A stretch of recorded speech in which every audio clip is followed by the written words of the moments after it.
एक छोटी सी आदिवासी बस्ती, गरीबी से भरा बचपन, समाज का विरोध और एक ऐसी आवाज जिसने छत्तीसगढ़ के गांवों से निकलकर पूरी दुनिया को महाभारत सुनाई। यह कहानी है उस महिला की जिसने साबित कर दिया कि प्रतिभा जाति, गरीबी और परंपराओं की दीवारें तोड़ सकती है। आज हम जानते हैं पद्म विभूषण से सम्मानित पांडवनी की साम्राज्ञी तीजन बाई की पूरी जीवन यात्रा, बचपन से लेकर दुनिया के सबसे बड़े मंचों तक की कहानी। तीजन बाई का जन्म 8 अगस्त 1956 को छत्तीसगढ़ के गनियारी गांव दुर्ग जिले में हुआ था। वे एक साधारण परिवार से थीं। घर में न बिजली थी, न पढ़ाई की सुविधा थी, आर्थिक संपन्नता भी नहीं थी, पर उनके पास एक अनमोल विरासत थी। वो थी लोक संस्कृति की। उनके नाना ब्रजलाल पारधी स्वयं पांडवनी गाया करते थे। छोटी तीजन घंटों बैठकर महाभारत की कहानियां सुनती थी। यहीं से शुरू हुआ उनका संगीत का सफर। पांडवनी छत्तीसगढ़ की एक अनोखी लोक कला है। इसमें महाभारत की कथा को गीत, अभिनय, संवाद और संगीत के माध्यम से प्रस्तुत किया जाता है। कलाकार केवल एक तंबूरा लेकर मंच पर आता है। वही तंबूरा कभी भीम की गदा बन जाता है, कभी अर्जुन का धनुष बन जाता है, कभी द्रौपदी के खुले केश। यही कला तीजन बाई की सबसे बड़ी पहचान बनी। उस समय पांडवानी केवल पुरुष गाया करते थे। महिलाओं को मंच पर आने की अनुमति नहीं थी। लेकिन तीजन बाई ने परंपरा को चुनौती दी। उन्होंने कपालिक शैली अपनाई, जिसमें कलाकार खड़े होकर पूरे अभिनय के साथ प्रस्तुति करता है।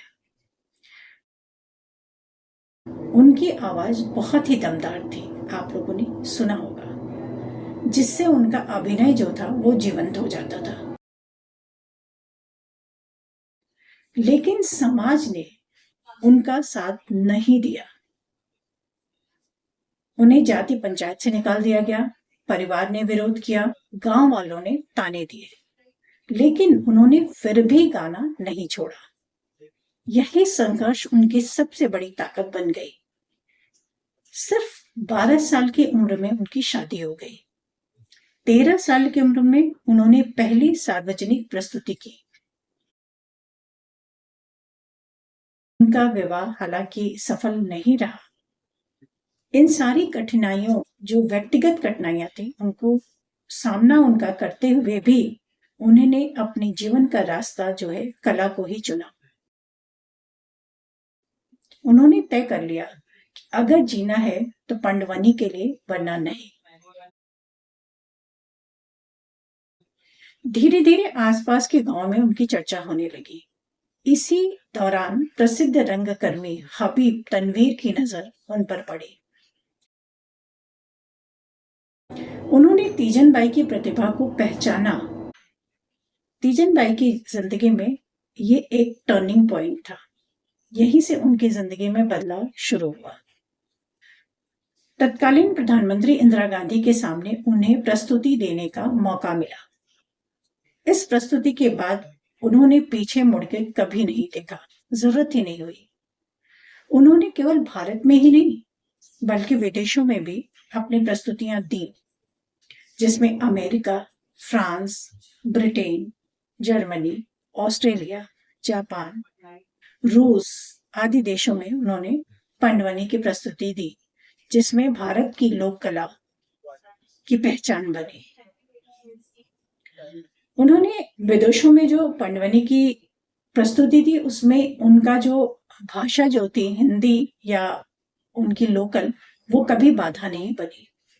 उन्होंने अपनी पहचान अपनी भाषा और अपनी गायकी के माध्यम से बनाया।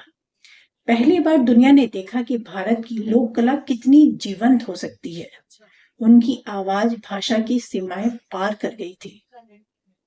तीजन बाई केवल गायिका नहीं थी, वे एक अभिनेत्री थी। आपने देखा होगा जब भी वो प्रस्तुति करती थी तो हर प्रस्तुति में वो जान डाल देती थी। उस प्रस्तुति का जो कैरेक्टर था, उस गायकी का जो कैरेक्टर था, वो खुद जीने लगती थी। कभी अर्जुन, कभी द्रौपदी, कभी भीम, कभी श्री कृष्ण। चेहरे के भाव उनके पूरी तरह से बदल जाते थे। आवाज का जो उनका उतार चढ़ाव था वो अलग ही था, मदहोश कर देने वाला। उनके योगदान देश विदेशों में भी जिस प्रकार से रहा, उनको उसी प्रकार से सम्मानित भी किया गया। 1988 में पद्मश्री संगीत नाटक अकादमी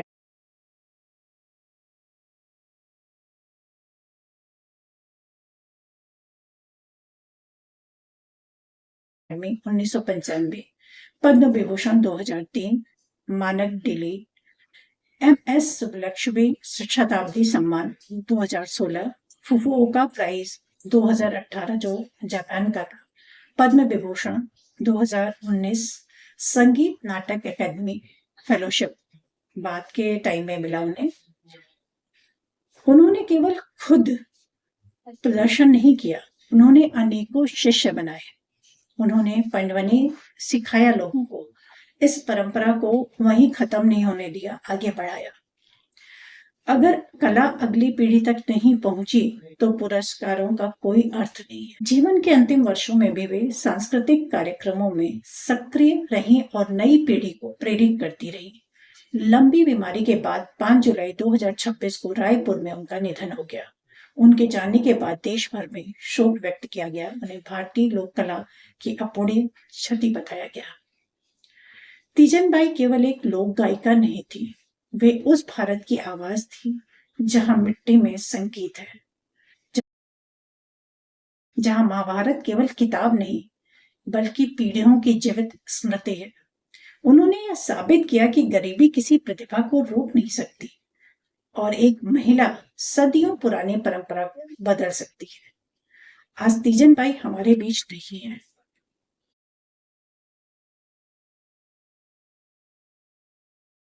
लेकिन जब भी पंडवानी गूंजेगी उनकी आवाज हमेशा जीवित रहेगी। वंदे मातरम।